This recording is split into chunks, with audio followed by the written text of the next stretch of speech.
Great startups don't waste time on small stuff. They focus everyone on the most impactful work. That is a quote from this book, Growth Levers.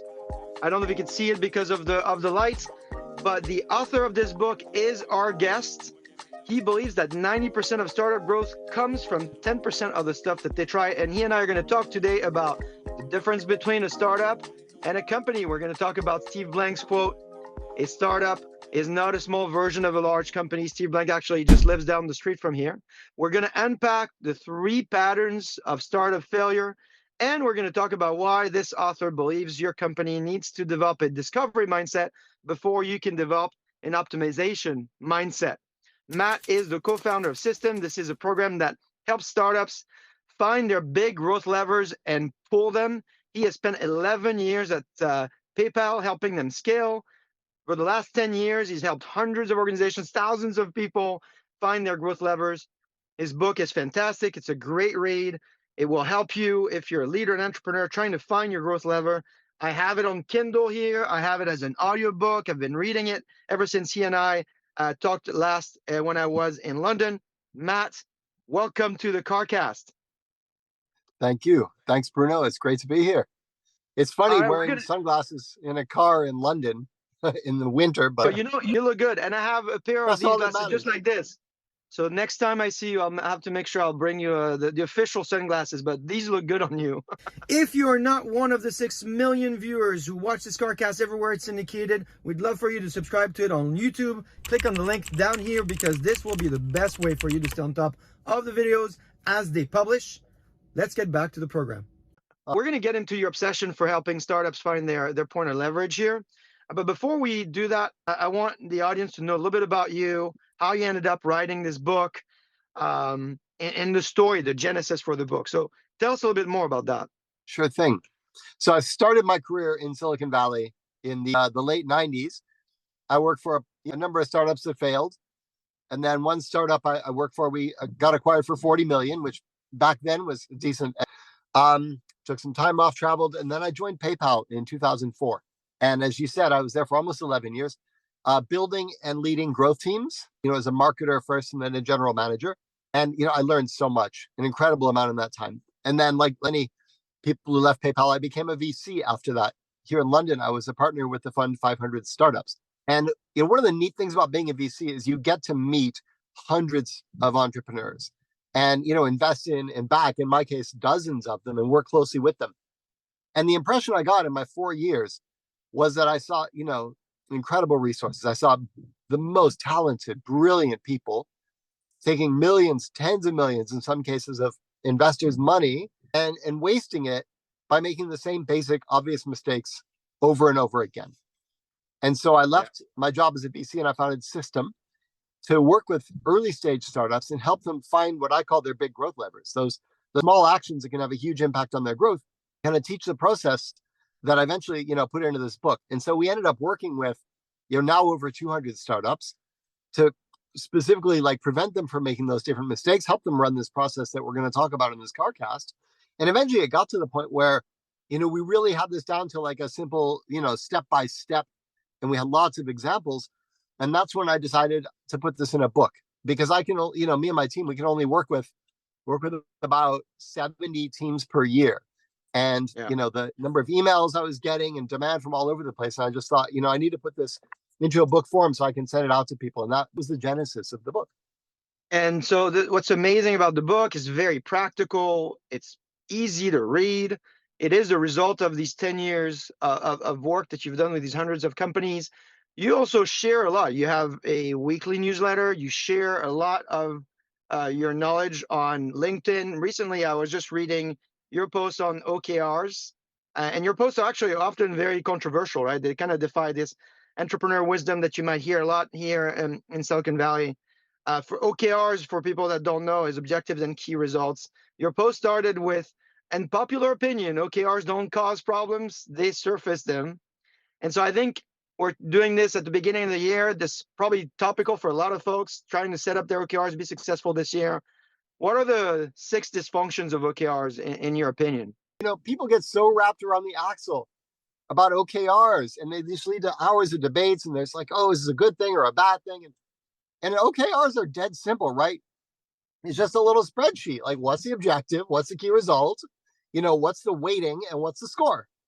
And Yeah, you could put smart things in there. You could put dumb things in there. And if you're drawing these OKRs and it's painful, the problem isn't this little spreadsheet, right? The problem that's right. is, like, number one, you're probably not aligned on the objectives, right? You've got different departments, each have their own criteria for success, their own best practices, and they're each pulling in slightly different directions, right? In a bank, the compliance team wants something different from the marketing team. The product team wants something different from the sales team, right? You see this play out every day. So the first problem is companies just aren't aligned on objectives. And then the other big one, I mean, I don't think I'll go through all 6 of them just in the interest of time, but the other big one is this idea of key results. And I think people conflate inputs and outputs or actions and outcomes.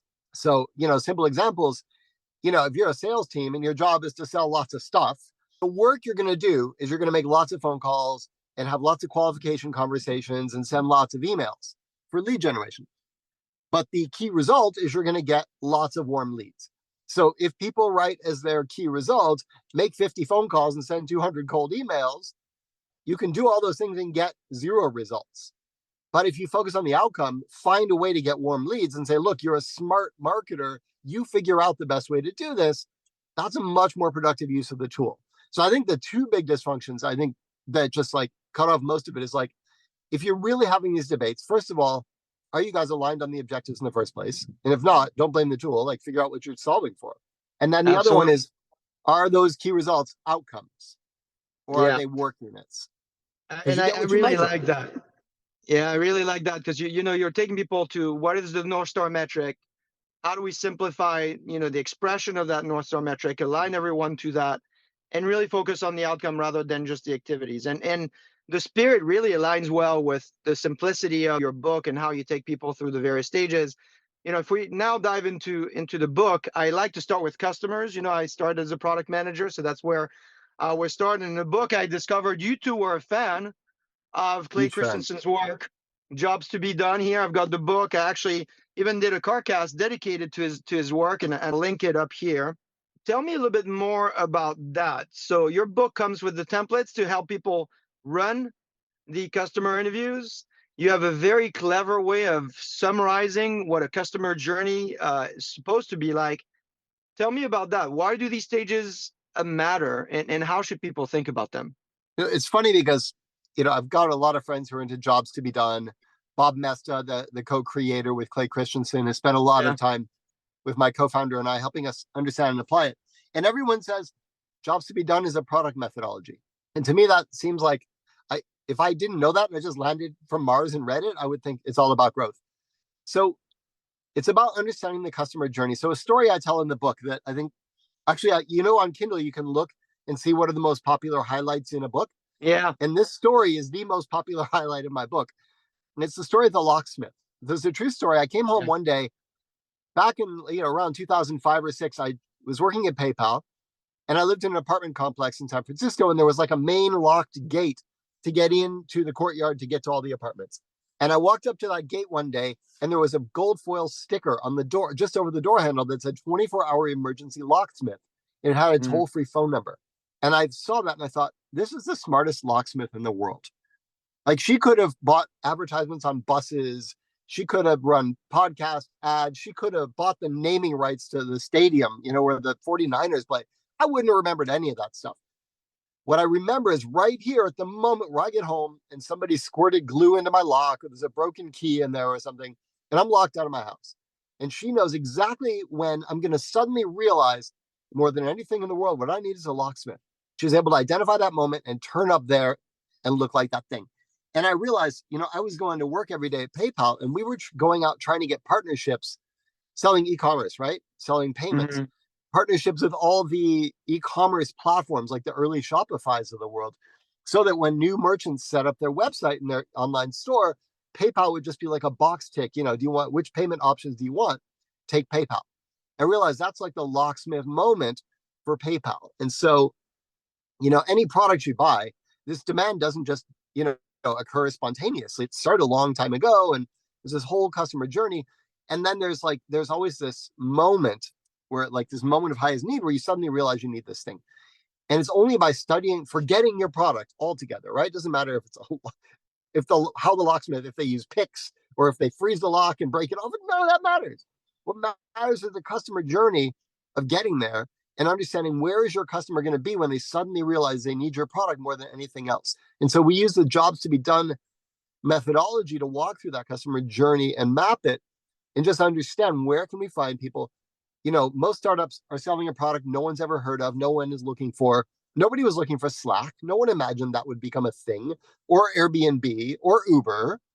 So what do they think they're looking for? And how can you sort of meet them on their terms and look like that thing and then guide them into your product? Anyway, Yeah, you have a lot of great stories like this. I mean, the way you start the introduction jobs to be done is the story of the funeral as well. So that's really what I like about your book is you take us through real life examples and memorable stories like that hopefully will help the audience. You also have a very simple way of summarizing the specific journey, and you explain that in fact the journey of your customer starts before they even kind of think about the solution itself. Can you talk a little bit about that? Yeah, and thank you. I love telling stories, and I really enjoyed writing the book. So let's pick a semaglutide. Okay, it's this miracle weight loss drug that rage is sweeping the nation. So if you ask, people will be like, they'll ask their new customers, "How did you hear about us?" And that tells you like the last 50 feet of a 100-mile journey. So if I ask them, "Well, how did you hear about semaglutide?" They say, "Well, I was talking to my friend Walter. I noticed he lost a lot of weight." And I said, "Walter, how'd you lose all that weight?" And he said, "Oh, I went to my doctor and he gave me this drug called Wegovy or whatever." Yeah. So this guy didn't just wake up yesterday morning and think, "Wow, I've gained a lot of weight since college.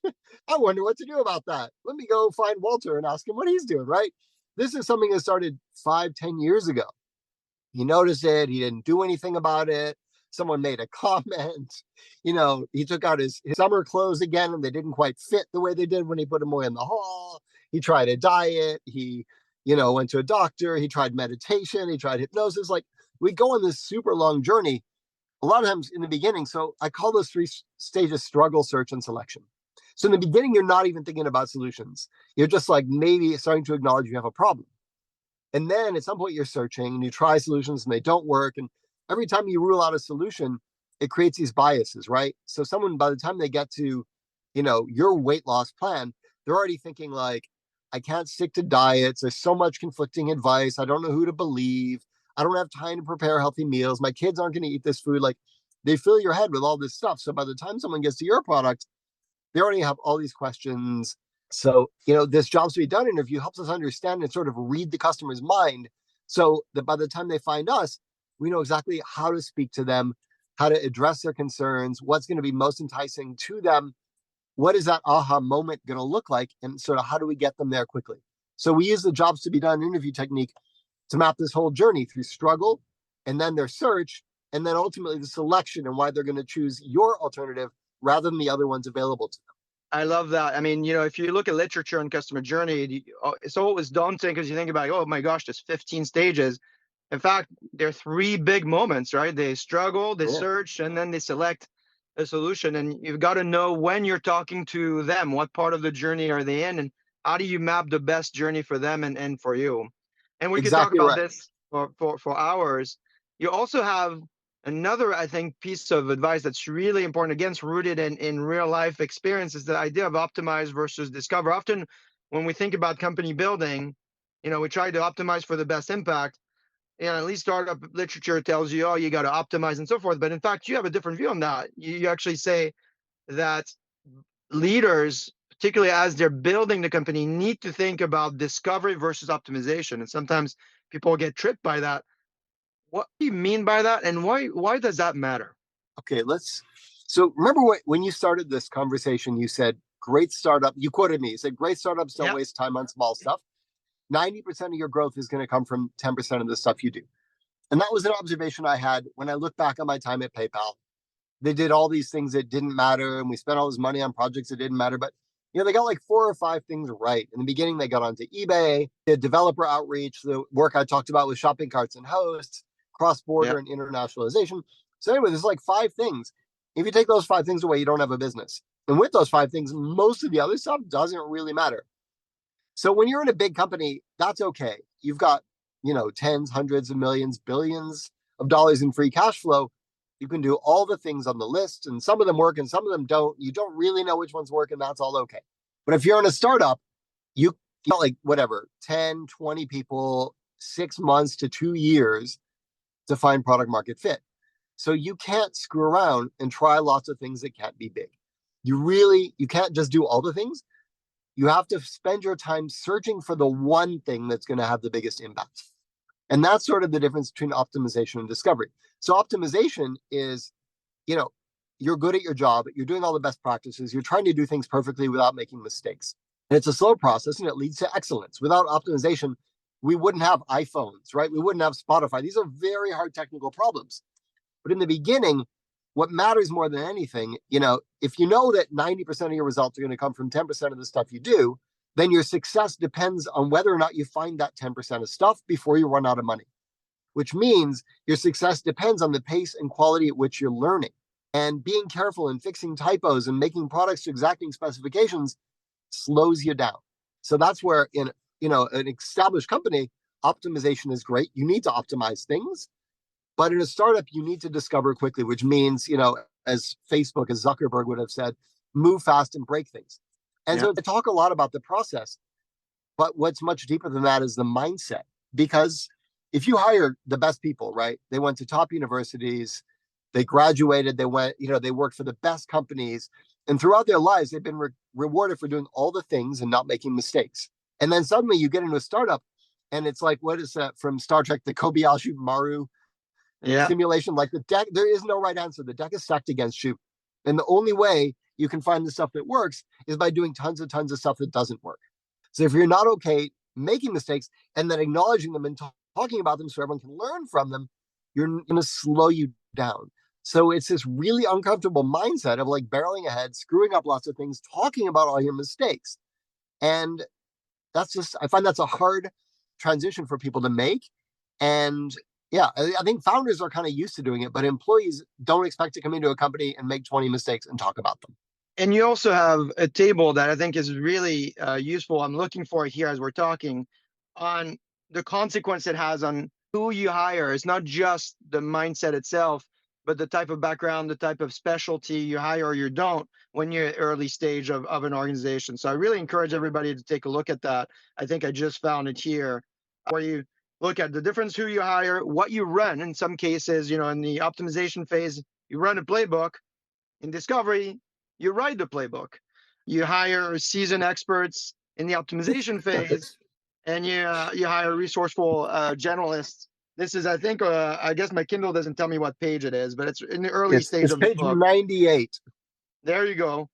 And then how to think about maximizing your time. So I think that's really an important moment, because the mindset, I think, in a lot of teams is what really enables them to unify towards the same goal and get confirmation that we are confident we're going to figure it out, and we don't have all the answers at the moment. And the speed at which we're learning as a team is what's going to get us there.